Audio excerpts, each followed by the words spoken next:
Matatakutin ba kayo sa gabi? Tapos mahilig din kayo mag-backpacking? So, baka makatulong itong ginawa nating light bulb. Papakita ko paano natin pwedeng gamitin at saka medyo paano ginawa.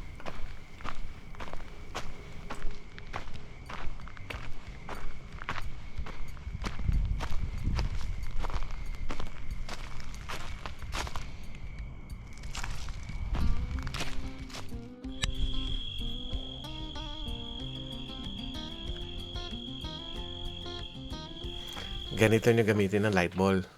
Bago dumilim, ihanda nyo na yung light bulb. May madaling makuha. Para pag may narinig kayo sa labas, ikulong nyo lang yung light bulb nyo. Tapos saka nyo i-on yung light bulb. Makikita niyo kung anong nangyayari doon. Malamang ano lang yun. Maliliit lang na kung ano-anong animals doon sa labas. Ito yung design. So basically, ano lang yan, bola lang na clear na plastic. Sa loob, nilagyan ko ng dalawang 12-volt na bulb para maliwanag.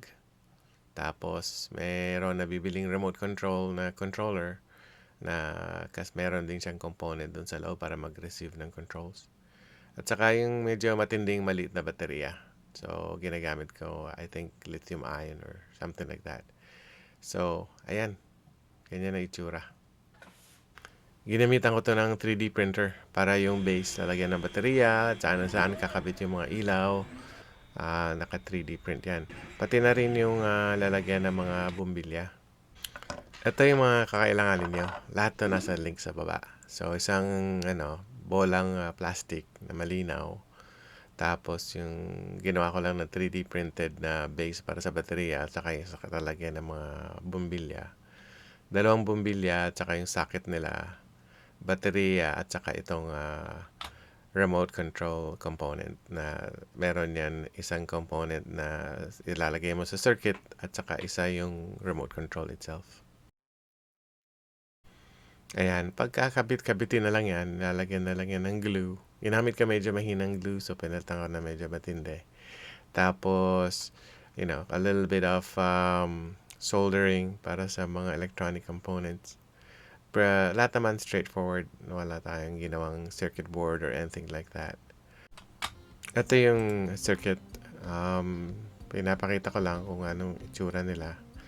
Hindi naman ito trabaho natin, not an expert over here, but at least you have a view. Basic soldering muna natin para lang matesting na umaandar nga, not necessarily connecting it to the base.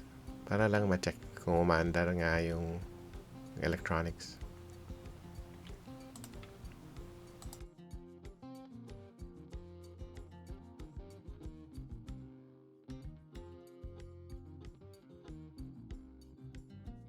Ito isa sa mga mahirap gawin. Yung bola, isang side niyan, kailangan i-flat. Diyan mo isasaksak yung base. Saka maganda niyan, yung baterya nasa base. So ngayon, pag ginulong mo yan, parate siya nakatayong matino.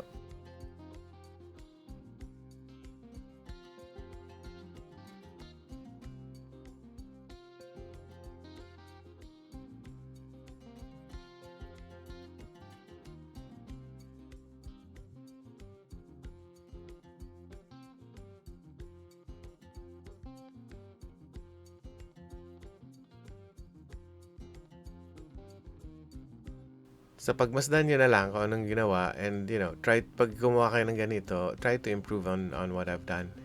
This is just rudimentary stuff anyways. I just wanted it to work functionally, not necessarily to make it as pretty as it is.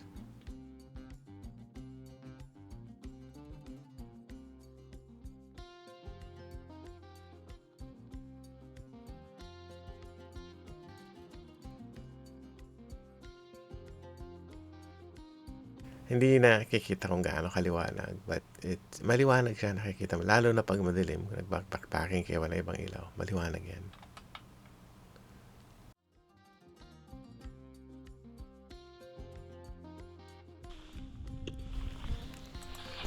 Eto, tinetesting ko.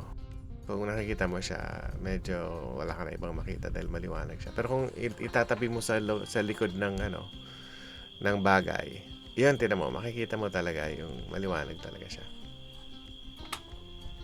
Ito, tinatakpan ko lang siya ng windshield ko para sa cook set ko. So, ako hindi nasisilaw.